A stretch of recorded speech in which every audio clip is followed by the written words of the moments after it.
Now it's time for Lefties Losing It, and the TV Lefty Loony cult is back, ladies and gentlemen. Yes, the cult of MSNBC and, of course, their chief loon, Joy Reid, who has compared Joe Biden being diagnosed with COVID to, wait for it, Trump surviving an assassination attempt.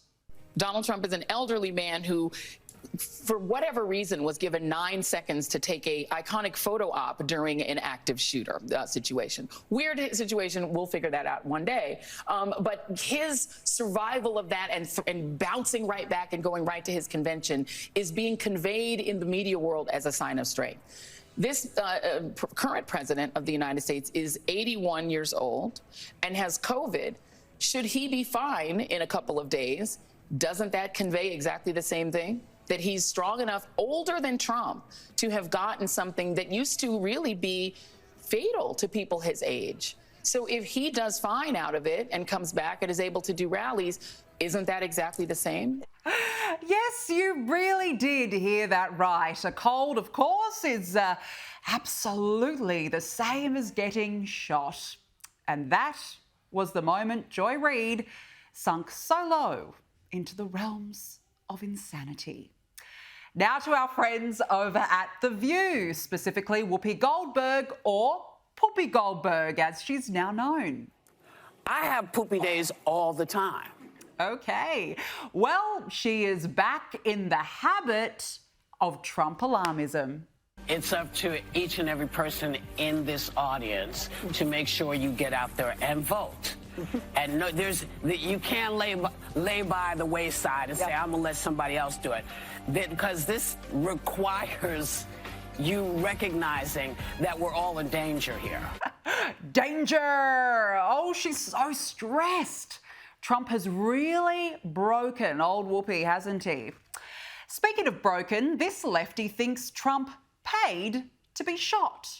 I'm going to say it first before any of my other friends say it. I bet Trump did this. I bet you he paid somebody to do this. I mean, think about it. What a better way to garner sympathy from people that are on the fence than having somebody shoot at you. And he probably hit his ear by accident. Ended up telling on himself on Truth Social, so yeah. Aha, gotcha. Yes, shoot me. Make sure, though, you only just clip my ear, just a little bit. Shouldn't be too hard, just a quick shot up there. And this is the moment his soul leaves his body as he details how Trump got blood on his face. Honestly, my best guess was that it was ketchup from that McDonald's package that he probably had stuffed underneath the podium. He was down there and just figured he'd take a quick bite of his Big Mac.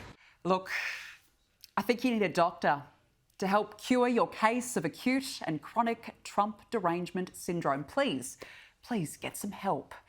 Now to a good friend of the Rita Panahi show, Alex Stein, who put himself on the line, got kicked out of the Republican convention, but for a worthy cause, to rile up lefty Cenk Uygur. Something that was No, I don't know. by the government. No, I'm not. I don't know.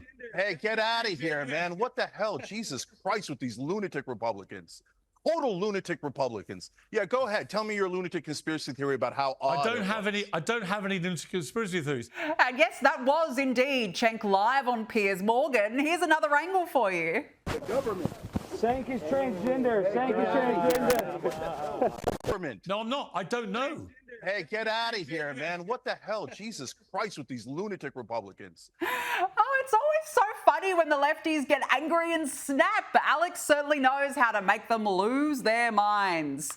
Now to Karen, who refuses to have a second baby if Trump is re-elected. If Trump is successful in this next presidential election, I will not be having another baby. I'm currently a mother and desperately want to have another baby. However, since Republicans have politicized my uterus and reproductive health care, overturned Roe v. Wade, and made women's health and bodies part of their political agenda to be controlled, I do not think it is safe, even in California, even in blue states, to have a pregnancy in a Republican-controlled country. Well, look, I mean, the less lefty liberals, certainly not a bad thing. Now to a brand spanking new gender pronoun. Move over they, them, and please welcome to the team, Gender Floret. Hey everyone, my name is Bunny. I use fun pronouns. So continuing on the video talking about the gender fae, identities, there's one called gender floret. So gender floret and gender fay are pretty similar, where gender fay is gender fluid between agender identities and female. Gender floret is gender fluid amongst different agender, neutroid identities with some feelings of femininity that can come in every now and then, but never fully identifying as female. That's what I've got for gender floret. Thank you, everyone. Bye. Oh, gender floret, so cute. Sounds quite feminine, like a floret flower. I might give it a whirl myself. Danica De Gender Floret. Has a ring to it, don't you think? And to this lefty who thinks, wait for it, that men can menstruate. Period poverty doesn't just affect women. Two-spirits, trans men, non-binary people, and genderqueer people can all have periods. And arguably, period poverty may be higher in these populations. Here's why. You ever seen a tampon dispenser or a box of free tampons in a men's bathroom? What about a period aisle not labeled feminine hygiene or pink boxes all around it? Periods can be a really tough and dangerous time for people that aren't cisgender women. So if you're donating period products or putting them in your workplace or school, make sure they're in all bathrooms. Or at least that all people have access to these products. Because blood has no gender, baby. Hate to break it to you, but tampons aren't in men's bathrooms because men don't have periods. Just another day in the woke world we live in.